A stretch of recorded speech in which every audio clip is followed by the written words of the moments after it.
ನಮಸ್ತೆ ಫ್ರೆಂಡ್ಸ್, ನಂದಿ ವ್ಲಾಗ್ಸ್ಗೆ ಸ್ವಾಗತ ಸುಸ್ವಾಗತ. ಇಂದಿನ ದಿನ ಅಂದರೆ ಏಪ್ರಿಲ್ 30ರಂದು ಮುಳಬಾಗಿಲು ತಾಲೂಕಿನಲ್ಲಿ ಬಸವ ಜಯಂತಿ ಪ್ರಯುಕ್ತ ಬಸವ ಜಯಂತಿನ ಆಚರಿಸಿದ್ರು. ಅದರದೊಂದು ಸಣ್ಣ ವಿಡಿಯೋ ನಿಮ್ಮ ಜೊತೆ ಹಂಚ್ಕೊಳ್ಳೋಣ ಅಂತ ಈ ವಿಡಿಯೋ ಮಾಡಿದ್ದೀನಿ. ಖಂಡಿತವಾಗ್ಲೂ ಈ ವಿಡಿಯೋನ ಕೊನೆವರೆಗೂ ನೋಡಿ, ಹಾಗೆ ನಿಮ್ಗೆ ಹೆಂಗೆ ಅನಿಸ್ತು ಅಂತ ಕಮೆಂಟ್ ಮಾಡೋದು ಮರಿಬೇಡಿ. ಬನ್ನಿ ನೋಡೋಣ. ಮುಳಬಾಗಿಲು ತಾಲೂಕಿನಲ್ಲಿ ಬಸವ ಜಯಂತಿ ಆಚರಣೆ ಹಾಗೆ ಪ್ರಸಾದ ವಿನಿಯೋಗ ಎಲ್ಲ ಸಹ ಮಾಡಿದರು.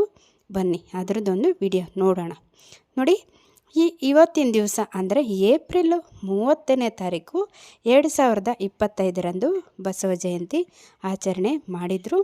ಎಲ್ಲ ಸಹ ಅವತ್ತಿನ ದಿನವೇ ಬಸವನ ಜಯಂತಿ ಆಚರಣೆ ಮಾಡಿದ್ದಾರೆ, ಇಲ್ಲ ಅಂತಲ್ಲ. ಹಾಗೆ ಮುಳಬಾಗಿಲು ತಾಲೂಕಿನಲ್ಲೂ ಆಚರಣೆ ಮಾಡಿದರು. ಈ ರೀತಿಯಾಗಿ ರಥದ ಉತ್ಸವ ಆಗಿರ್ಬೋದು, ತುಂಬ ಚೆನ್ನಾಗಿ ಅಂದರೆ ವಿಜೃಂಭಣೆಯಿಂದ ಬಸವ ಜಯಂತಿನ ಮುಳಬಾಗಿಲು ತಾಲೂಕಿನಲ್ಲಿ ಎಲ್ಲರೂ ಆಚರಣೆ ಮಾಡಿದ್ರು. ತುಂಬ ಚೆನ್ನಾಗಿತ್ತು ಸಹ. ಹಾಗೆ ಪ್ರಸಾದ ವಿನಿಯೋಗ ಸಹ ಮಾಡಿದರು. ಹೆಸರುಬೇಳೆ ಆಗಿರ್ಬೋದು, ಪಾನಕ ಆಗಿರ್ಬೋದು, ಎಲ್ಲ ಎಲ್ಲರಿಗೂ ಹಂಚಿ ಈ ರೀತಿಯಾಗಿ ಬಸವ ಜಯಂತಿ ಆಚರಣೆ ಮುಳಬಾಗಿಲು ತಾಲೂಕಿನಲ್ಲಿ ಈ ರೀತಿಯಾಗಿ ನಡೆದಿತ್ತು. ಬಸವಣ್ಣನವರು ತುಂಬ ಹಿತವಚನಗಳು ಹೇಳಿದ್ದಾರೆ. ಅದರಲ್ಲಿ ನನಗೆ ಗೊತ್ತಿರೋ ಅಂತಹ ಕೆಲವೊಂದು ಹಿತವಚನಗಳನ್ನು ನಿಮಗೂ ಸಹ ಹೇಳ್ತಾ ಇದ್ದೀನಿ. ಏನಪ್ಪ ಅಂದರೆ, ಕಾಯಕವೇ ಕೈಲಾಸ ಅಂತ ಸಹ ನಮ್ಮ ಬಸವಣ್ಣನವರು ಹೇಳಿದ್ದಾರೆ. ಅಂದರೆ ಕಾಯಕ ಅಂದರೆ ಕೆಲಸ, ಕೈಲಾಸ ಅಂದರೆ ಕೆಲಸವೇ ಕೈಲಾಸ ಅಂದರೆ ನಾವು ಶ್ರದ್ಧೆಯಿಂದ ಕೆಲಸ ಮಾಡಿದ್ರೆ ಅದೇ ಸಹ ಕೈಲಾಸ, ಅಲ್ಲೇ ನಾವು ಕೈಲಾಸನ ಕಾಣ್ಬೋದು ಅನ್ನೋ ಒಂದು ಅರ್ಥದಲ್ಲಿ ನಮ್ಮ ಬಸವಣ್ಣನವರು ಹೇಳಿದ್ದಾರೆ.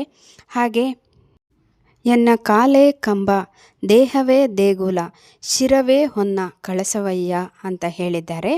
ಅಂದರೆ ನಮ್ಮ ಶರೀರವನ್ನು ಒಂದು ದೇವಸ್ಥಾನಕ್ಕೆ ಹೋಲಿಸಿದ್ದಾರೆ ನಮ್ಮ ಬಸವಣ್ಣನವರು ಹಿತವಚನದಲ್ಲಿ. ಕಾಲೇ ಕಂಬ ಅಂದರೆ ನಮ್ಮ ಕಾಲುಗಳೇ ಕಂಬ ಇದ್ದಾಗೆ, ದೇಹವೇ ದೇಗುಲ ಅಂದರೆ ನಮ್ಮ ಶರೀರ ದೇಗುಲ ಇರೋ ಥರ, ಅಂದರೆ ನಮ್ಮ ಮನಸ್ಸು ಒಳ್ಳೆಯದಾಗಿರಬೇಕು ಅನ್ನೋ ರೀತಿಯಲ್ಲಿ ಹೇಳಿದ್ದಾರೆ. ಶಿರವೇ ಅಂದರೆ ನಮ್ಮ ತಲೆನೇ ಹೊನ್ನ ಕಳಸವಯ್ಯ, ಹೊನ್ನ ಅಂದರೆ ಆ ಗೋಪುರದ ಕಳಶ ಆಗಿರುತ್ತೆ.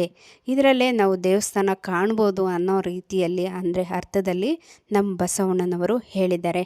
ಹಾಗೆ ಇನ್ನೊಂದು ಹಿತವಚನ ಏನಂದರೆ, ಹೊಗಳಿ ಹೊಗಳಿ ಎನ್ನ ಹೊನ್ನ ಶೂಲಕ್ಕೆ ಏರಿಸದಿರವಯ್ಯ ಸರ್ವಜ್ಞ ಅಂತ ಹೇಳಿದ್ದಾರೆ. ಅಂದರೆ ಹೊಗಳಿಕೆ ಅನ್ನೋದು ನಮ್ಮನ್ನು ಅಟ್ಟಹಾಸಕ್ಕೆ ಏರಿಸುತ್ತೆ, ಅದರಿಂದ ನಾವು ಕುಗ್ಗುತ್ತಿರ್ವಿ.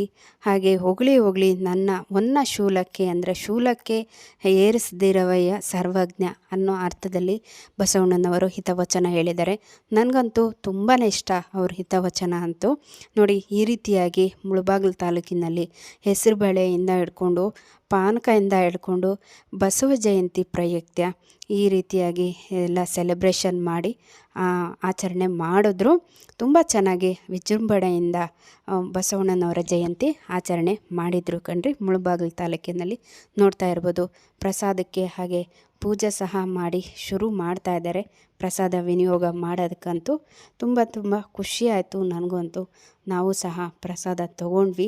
ಹೆಸರುಬೇಳೆ ಅಂದರೆ ಕೋಸಂಬರಿ ಪಾನಕ ಆಗಿತ್ತು, ತುಂಬ ರುಚಿಯಾಗೂ ಸಹ ಇತ್ತು. ಇಲ್ಲಿ ಒಬ್ಬರು ನೋಡಿ ಪ್ರಸಾದ ವಿತರಣೆ ಮಾಡ್ತಾ ಇದ್ದಾರೆ. ಇಲ್ಲಿ ಅಕ್ಕ ಅಂತೂ ನೋಡ್ತಾ ಇರ್ಬೋದು.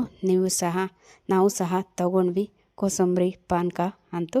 ತುಂಬ ರುಚಿಯಾಗೂ ಸಹ ಇತ್ತು ಕೋಸಂಬರಿ ಮತ್ತು ಪಾನಕ. ಈ ಬಿಸಿಲಿನಲ್ಲಿ ಕೋಸಂಬರಿ ಪಾನಕ ಹಂಚಿ ಅದರದ್ದು ಪುಣ್ಯ ಪಡೆಯೋದು ತುಂಬಾ ಒಳ್ಳೆಯದು ಅಂತಲೇ ಹೇಳ್ಬೋದು.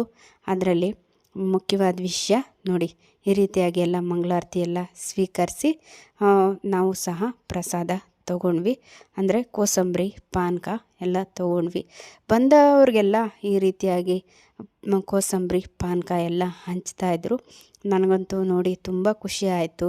ಹಾಗೆ ಬಸವಣ್ಣನವರನ್ನು ಊರೆಲ್ಲ ಮೆರವಣಿಗೆ ಸಮೇತ ಮಾಡಿ ಈ ರೀತಿಯಾಗಿ ಬಸವಣ್ಣನವರ ಜಯಂತಿ ಆಚರಣೆ ಮಾಡಿದ್ರು ಕಣ್ರಿ. ಒಬ್ಬರಲ್ಲ ಇಬ್ಬರಲ್ಲ ನೋಡಿ, ಎಷ್ಟು ಜನ ಸೇರಿ ಈ ರೀತಿಯಾಗಿ ಒಟ್ಟುಗೂಡಾಗಿ ಪ್ರಸಾದ ವಿನಿಯೋಗ ಮಾಡ್ತಾ ಇದ್ದಾರೆ ಅಂದರೆ ಎಷ್ಟು ಖುಷಿಯಿಂದ ಸಂಭ್ರಮಿಸಿಕೊಂಡು ಬಸವಣ್ಣನವರ ಜಯಂತಿ ಆಚರಣೆ ಮಾಡಿದ್ದಾರೆ. ನೋಡಿ ಕೋಸಂಬರಿ ಎಷ್ಟು ಚೆನ್ನಾಗಿತ್ತು ಅಂದರೆ ತುಂಬಾ ಚೆನ್ನಾಗಿತ್ತು, ತುಂಬ ರುಚಿಯಾಗಿತ್ತು ಅಂತಲೇ ಹೇಳ್ಬೋದು. ಹಾಗೆ ಬಸವಣ್ಣನವರ ಜಯಂತಿ ಉತ್ಸವನ ಊರೆಲ್ಲ ಮೆರವಣಿಗೆ ಸಹ ಮಾಡಿದ್ರು ರಥದಲ್ಲಿ ಅಂತ ಹೇಳ್ಬೋದು ಕಣ್ರಿ. ಇದಾಗಿತ್ತು ಇವತ್ತಿನ ಬಸವಣ್ಣನವರ ಜಯಂತಿ ವಿಡಿಯೋ. ಇನ್ನೊಂದು ಹೊಸ ವಿಡಿಯೋ ಜೊತೆ ನಿಮ್ಮೊಂದಿಗಿರ್ತೀನಿ. ಅಲ್ಲಿವರೆಗೂ ವೀಕ್ಷಿಸಿದವರೆಲ್ಲರಿಗೂ ಧನ್ಯವಾದಗಳು.